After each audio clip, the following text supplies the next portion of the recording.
Hello everyone, welcome to a new episode here on Military Schedule. Today we're diving into a very relevant discussion, the confirmed action of NATO soldiers in Ukraine. What exactly are they doing there? Before we proceed, if you're not yet part of our community, subscribe and hit the bell to stay updated on all our content. At the end of February 2024, in a speech in Paris, the President of France, Emmanuel Macron, issued a warning.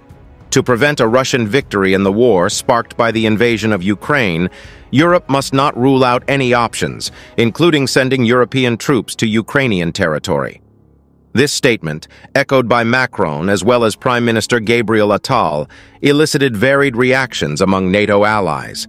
Germany, led by Chancellor Olaf Scholz, was emphatic in denying troop deployment. On the other hand, nations such as the Czech Republic, Finland, and the Baltic states aligned with the French position, recognizing the need to consider direct military involvement to stop Russia. Naturally, such statements were met with hostility by Russia, with figures like Dmitry Medvedev and Vladimir Putin threatening to resort to extreme measures, including nuclear weapons, should European soldiers set foot on Ukrainian soil.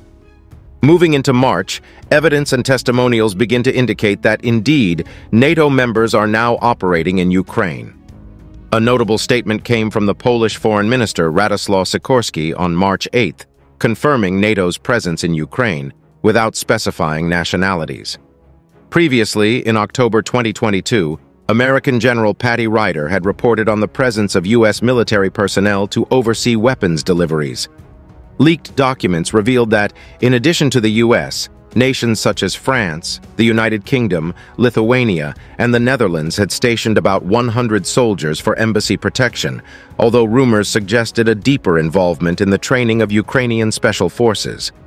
These revelations, especially the recent ones from Macron and Sikorski, raise critical questions about the role of these military personnel.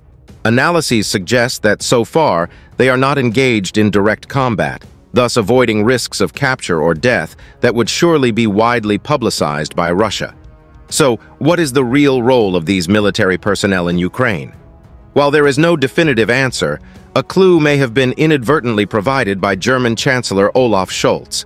In explaining the refusal to send Taurus missiles to Ukraine, he mentioned the need for German support similar to that of the British and French for missiles like the Storm Shadow and Scalp, indicating the presence of NATO military personnel in assisting with the preparation and programming of advanced weaponry. In this way, we conclude that the NATO forces present in Ukraine are primarily engaged in diplomatic security roles and logistical support for the delivery and preparation of Western armaments.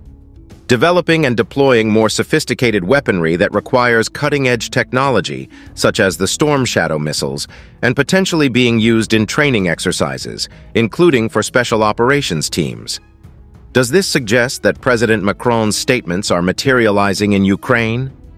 Interpreting the French government's comments, it seems that Macron indicated a significantly expanded European involvement. According to him, the European presence goes beyond technical support in armaments or the training of special forces. It also involves the active military presence of the alliance in border security and in the management of air defenses. The purpose would be to relocate approximately 25% of the Ukrainian military contingent currently deployed at the border with Belarus, or engaged in defending Ukrainian airspace against Russian incursions, freeing them up for other tasks. For such an endeavor, it is estimated that mobilizing between 30,000 to 35,000 NATO soldiers is necessary. It is crucial to stress that these soldiers would officially be operating in a territory in conflict with Russia.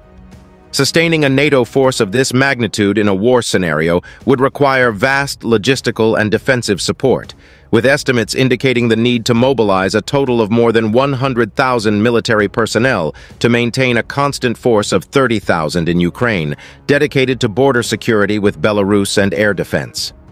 With the expansion of the military presence of the alliance to this level, significantly higher than the current one, even without direct engagement on the front line, this could lead Vladimir Putin to declare that NATO has officially entered into war against Russia. Such a scenario would authorize direct attacks on the home countries of these soldiers. And as we can predict, such attacks would escalate into a comprehensive conflict in Europe. And history teaches us that comprehensive conflicts in Europe have the potential to evolve into world-scale wars. We're coming to the end of another video, and if you liked our content, subscribe to the channel and hit the notification bell so you don't miss any updates. Thank you for watching.